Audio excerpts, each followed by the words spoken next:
Hello everyone, and in today's video I'm going to discuss the upcoming trial of Richard Allen and some of the things that have been going on over the past few weeks in this case.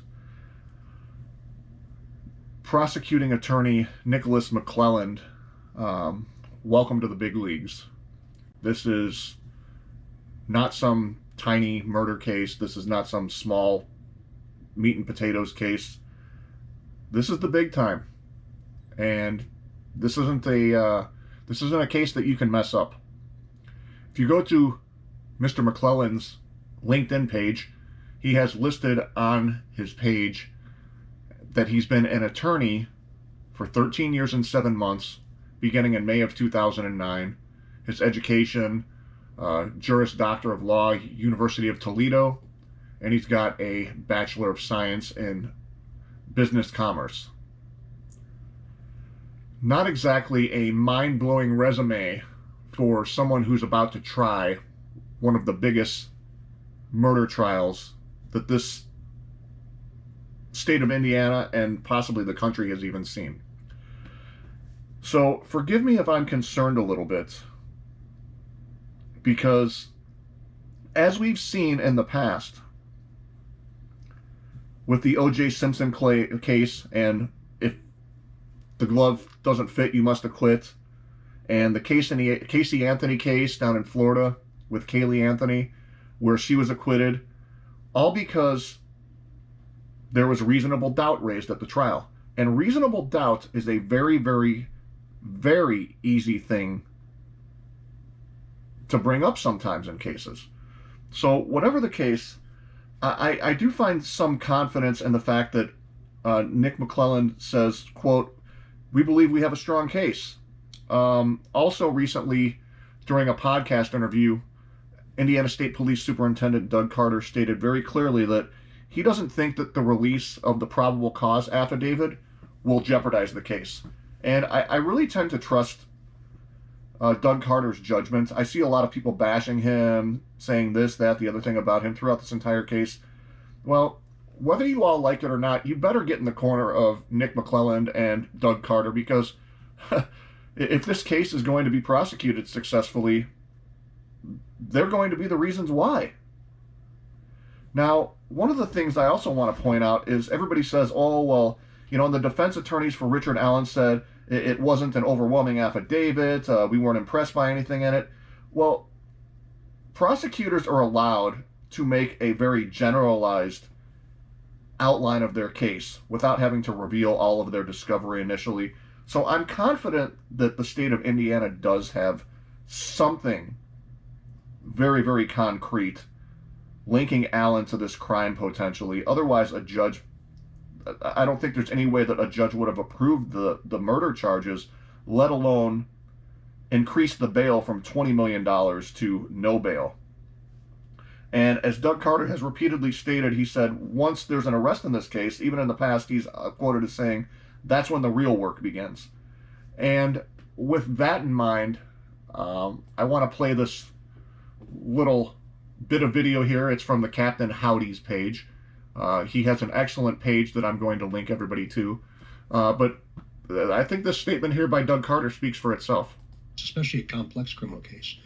This case is unlike any that I've seen in almost a 40-year career. So there are so many different tentacles to this.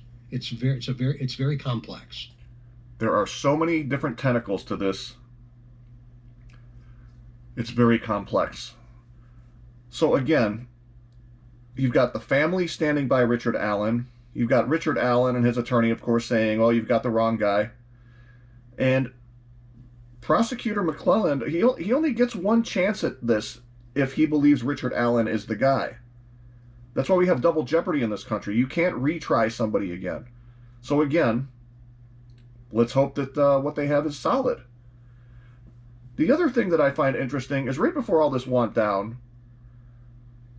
the source that I had in one of the videos I've since taken down to keep some of the information private and secret and as to not jeopardize prosecutors, one of my sources, who was a cellmate of Kagan Klein's, and some of you know about this video and know what I'm talking about, he was asked if he would testify eventually, to what he was told by Keegan Kline while he was in jail.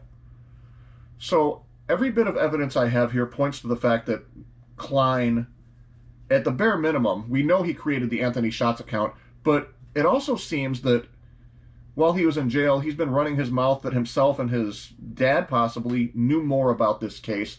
And when Carter says there's many tentacles to this, many layers, boy, I just wonder, was this some sort of a disgusting ring where there were, child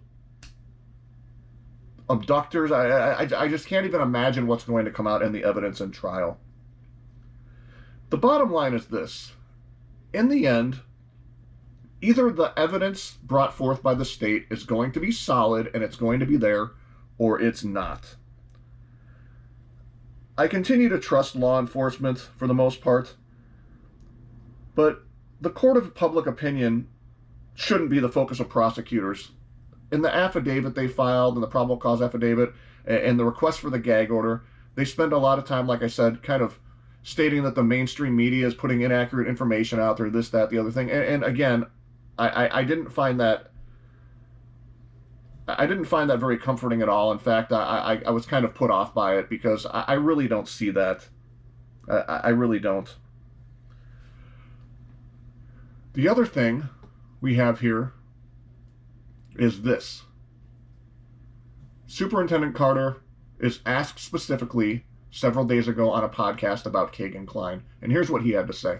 The search of the Wabash River. The other name that's involved in this whole story is Keegan Kline. Now, he has not been charged with anything in regards to the murders of these beautiful young ladies in Delphi, but we know that he's locked up for child porn. We know that he had some sort of communication with one of the ladies the day before they passed away. Has he been speaking to police? Has he been given some sort of plea deal to help police? We'll continue to work on Keegan Kline and whatever his connectivity might be to Abby and Libby. We will continue to work on Keegan Kline and whatever his connectivity may be to Abby and Libby. To the family members out there, take a deep breath. Everybody take a deep breath. Let's just pray and have some confidence in prosecutors. Because at the end of the day, it always has and it always will come down to this. We know that this is about power to you. And you want to know what we know. But one day, you will. It's Shout out again to the Captain Howdy. Again, my page is not monetized right now, so I'm not making any money off of your video, off of anybody else's. I'm just sharing information and trying to be part of the team that wants to see this scumbag or these scumbags put away for the rest of their lives. Thanks for watching, everybody.